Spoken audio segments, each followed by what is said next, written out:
धनंजय सिंह गए जेल, क्या पत्नी लड़ेगी चुनाव? समाजवादी पार्टी अभी से साधने लगी संपर्क।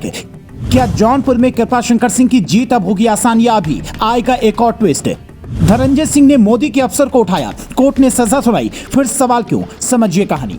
धनंजय सिंह जौनपुर से निर्दलीय चुनाव लड़ना चाहते थे, इसलिए उन्हें जेल भेज दिया गया। ये दावा सोशल मीडिया पर खूब किया जा रहा है। ऐसे में हमने इस दावे में कितना दम है ये समझने की कोशिश की तो कई बड़ी बातें निकलकर सामने आई, जो बताएं। उससे पहले सुनिए धनंजय सिंह ने मोदी के किस अफसर को उठाया था कि उन्हें जेल जाना पड़ा। पूरा मामला साल 2020 का है। मुजफ्फरनगर के रहने वाली एक प्रोजेक्ट मैनेजर अभिनव सिंघल ने लाइन बाजार थाने में 10 मई 2020 को एक शिकायत दर्ज करवाई, जिसमें लिखा था कि संतोष विक्रम ने 2 साथियों के साथ मिलकर मुझे उठाया और धनंजय सिंह के आवास पर ले गए। वहीं धनंजय सिंह ने मेरे ऊपर दबाव बनाया कि कम गुणवत्ता वाली सामग्री का इस्तेमाल किया जाए। इनकार करने पर रंगदारी मांगी। अपर सत्र न्यायाधीश शरद त्रिपाठी ने इस मामले में धनंजय सिंह और संतोष विक्रम को जेल भेजने का आदेश दिया। अब चूंकि नमामि गंगे मोदी की महत्वाकांक्षी योजना थी, इसलिए मामले को तूल मिलना तय था। पर इसी के साथ तूल इस बात को भी दिया जा रहा है कि अगर जेल ही भेजना था तो पहले क्यों नहीं? धनंजय सिंह के समर्थक तो 2 मार्च वाला उनका पोस्टर दिखाकर ये दावा कर रही हैं कि उनके जेल जाने की वजह यही है। ये पोस्टर बीजेपी की पहले लिस्ट जारी होने की कुछ ही घंटे बाद धनंजय सिंह ने अपलोड किया था, जिसमें लिखा था,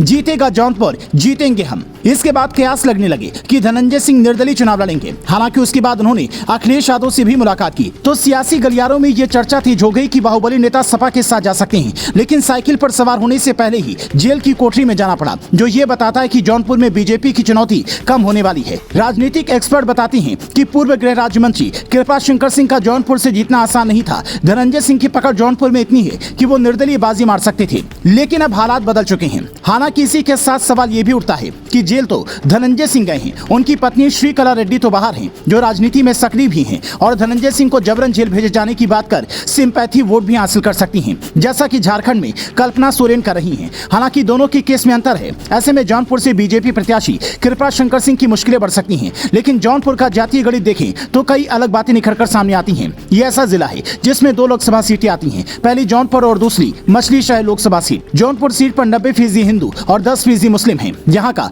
ठाकुर वोट बैंक बड़ा रोल अदा करता है, लेकिन राजपूत समाज के नेता होने के बावजूद धनंजय सिंह को 2022 विधानसभा चुनाव में हार मिली थी। जौनपुर की मरहनी सीट से उन्हें हार का सामना करना पड़ा था। साल 2011 के बाद से वो सुनहरे दिन के इंतजार में हैं। साल 2011 में मायावती ने इन्हें पार्टी से निकाल दिया था। इसके बाद 2014, 2017 और 2022 में चुनाव लड़े पर हार मिली। फिलहाल जेडीयू के राष्ट्रीय महासचिव हैं। यानी जो नीतीश बिहार में बाहुबली नेताओं से दूरी की बात करते थे, उन्होंने यूपी में जेडीयू को मजबूत करने का जिम्मा एक बाहुबली नेता को दे रखा है, जिनके समर्थक ट्विटर पर यह कैंपेन चला रही हैं कि बीजेपी ने धनंजय सिंह जैसे क्षत्रिय नेता का सम्मान नहीं किया, इसीलिए अगले चुनाव में सबक सिखाएंगे। ऐसे में देखने वाली बात यह होगी कि जौनपुर की जनता कृपाशंकर सिंह पर कृपा बरसाती है या नहीं। 2019 के लोकसभा चुनाव में ये सीट सपा ने जीती थी।